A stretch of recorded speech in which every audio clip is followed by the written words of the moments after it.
And there is a lot of talk going around now about hydroxychloroquine. People are saying it's very dangerous. The news is really hammering it. Is that, Dr. Dan, is hydroxychloroquine something that you think is dangerous? Is it something you've prescribed to patients before? I've prescribed it. I've also recommended it to people, and I've had conversations with physicians literally around the globe, in Israel, in Italy, in England, and the East Coast of the United States. And I've read the literature extensively. So hydroxychloroquine definitely has a role. That role is specific. It's an antiviral agent that is effective in the early stages of infection. When used in that context, it is effective and it is safe. Unfortunately, there have been studies that have looked at hydroxychloroquine, but have looked at it in the wrong context. They've looked at it in severely, critically ill people in the hospital setting. At that point, the antiviral isn't effective because you've gone beyond viral infection to an immune-mediated, widespread inflammatory reaction. So that was the wrong population to look at hydroxychloroquine in. And that kind of study, that sabotages the whole story about hydroxychloroquine. Those studies, I'm not quite certain why they were designed that way, but it was obvious that hydroxychloroquine would fail in that context. The hydroxychloroquine has been reported to have heart toxicity, and as a cardiologist, I'm intimately aware of this literature and I'm familiar with hydroxychloroquine. And the study that was most specific in looking at the cardiac issues, specifically with rhythm abnormalities, was a study done in the East Coast in the New York area, where they looked at 200 patients and carefully monitored their EKGs and looked for arrhythmias, and they found no serious arrhythmias in any of those patients. Some of the reports about danger to the heart and dangerous effects of hydroxychloroquine are based on misinterpretation of data or on faulty data. Interesting. Yeah, we did see the World Health Organization ordered countries to stop using hydroxychloroquine recently, and they've also stopped trial testing on it as well. Was this decision based on those studies from Lancet, New England Journal of Medicine, and JAMA? Yes, so the World Health Organization stopped the hydroxychloroquine trials based specifically on the faulty studies that were printed in the Lancet and printed in the New England Journal of Medicine. Also, the European Union stopped it, and there was headlines all across the world that we should stop using it. I do want to clarify for the audience that they did restart the trials once the Lancet and New England Journal of Medicine retracted those faulty studies. However, it's not so easy to just, restart a trial, right? You have all these patients, they were in the trial, it had to stop and start and gather new patients. And the damage has certainly been done. And in addition to those studies, there's been so much negative press about hydroxychloroquine that it's actually difficult to even enroll patients in hydroxychloroquine studies. That's been well documented. There's a professor at Columbia who said, it's hard for me to even get patients in the study because they hear about hydroxychloroquine and they think it's so negative. And I always want to remind people, this is an FDA-approved drug for 65 years. It's generic, it's cheap, it's widely available. We give it to pregnant women, we give it to breastfeeding women, we give it to elderly patients, we give it to patients who are immune compromised. Most of those patients are on it for decades. There was never controversy about hydroxychloroquine right up until March 20th, 2020. So I would look at the studies before then. The early studies before Trump said he kind of liked the drug were uncontroversial. From China and from France, it looked promising. I don't know what the final data will show. However, I do find that the data after Trump thought it was possibly helpful is suspect. Absolutely. And a lot of people are saying that the JAMA study is the most flawed out of the three. And why is it so controversial? And can you kind of touch on how they collected the data and why it was a little skewed? Yeah, let me just back up first. On the Lancet study and the New England Journal of Medicine study, both were retracted. And I really want to emphasize that's a very rare thing for a world-famous journal to do. I mean, to be published in the Lancet and to be published in the New England Journal of Medicine is no easy feat. It's the world-class editors and journal, and people all over the world listen to these journals. There's a handful of journals in that category. Those are probably the number 1 and 2.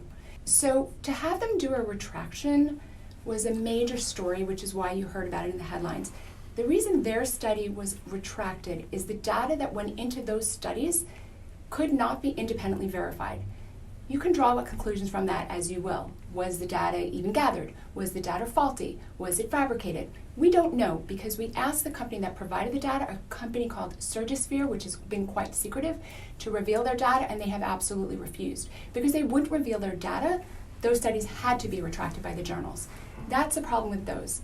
In addition, a story that hasn't been discussed really in the media is a third world premier class medical journal, Journal of the American Medical Association, known as JAMA, also is severely flawed. And there are a number of flaws with this. The first major flaw in the JAMA study is what I would call pseudo-randomization. To do an effective medical study, you have to randomize the patients into different groups that have this character and that character. And the point being that the groups should be generally similar so that you know if the drug actually made the difference. If you give the drug here but not here, it doesn't really help if the groups themselves are pretty different, right? So you kind of make them even in terms of age or risk factors, heart disease, etc. When you look at the study itself, as it's printed right now in JAMA, your listeners, I encourage you, viewers, to go and look this up yourself. On page 7 of the study, you can look and see that the groups are not equal.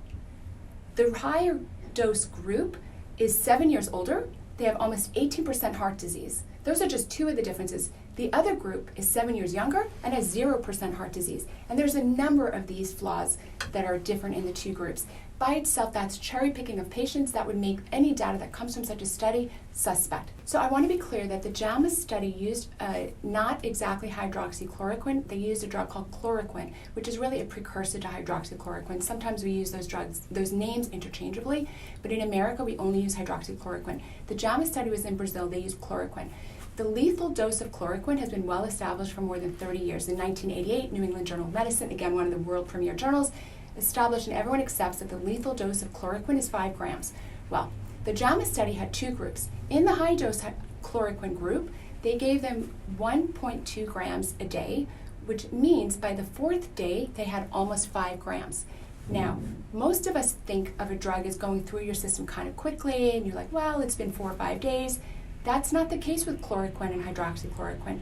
Hydroxychloroquine and chloroquine sit in your body for a very long time, at least a month, perhaps 2 months, somewhere between 30 and 60 days is its half-life. So to give somebody 4.8 grams in 4 days is a very large dose. People would often possibly call that a lethal dose. The study went on for 10 days, which meant that the people in that group got 12 grams. Again, New England Journal of Medicine, 1988, established 5 grams as a lethal dose. If you don't think it's lethal, you would at least say it's very toxic, and patients would be expected to have a lot of neurologic symptoms or cardiovascular symptoms. You would certainly expect them to be vomiting. Mind you, these are elderly, critically ill patients that are intubated or severe respiratory distress. You don't want these people to be vomiting. That's hugely risk factor. It's not just my speculation or the science data that says this was a very high toxic dose. So many patients died in the high dose group that they halted that study early. They quit the high dose group because so many patients died. That's extremely dramatic for a scientific study. It's very unusual for a study to have given such a large dose of a medication because all scientific studies that involve human subjects have to be overseen by an ethics board. The scientists that did this study presented the paper to JAMA saying that they went through an ethics board. However, that's in doubt. The Brazilian Ministry of Justice is actually investigating. There's actually no proof that there actually was an ethics board. I can't speak to if they absolutely had it or not, but what I can say is there's no proof that they had it. They normally have a certain committee number that's stamped on the paperwork, and they don't have that. We have written to them and tried to get it, and there has been no response on that. So the Ministry of Justice is actually investigating the deaths of all those patients who died in the high-dose chloroquine group. Dr. Dan, in your opinion, why do you think hydroxychloroquine has become so politicized after hearing all this and seeing how the media has been kind of portraying it? Well, I think one of the serious casualties of the COVID pandemic has been scientific truth. We rely on the scientific process to be pure and untainted by political influence. The fact that, as Dr. Gold said, 2 of the world's most prestigious journals, Lancet and the New England Journal of Medicine, published studies hastily, without adequate peer review, and studies that were based on data that where there was no transparency, that creates widespread skepticism about the reliability of medical journals to give information that can be trusted. We're going to need to look into that whole process and to reform the process of publication so that we never see that kind of violation of scientific truth. Now, why did this become politicized?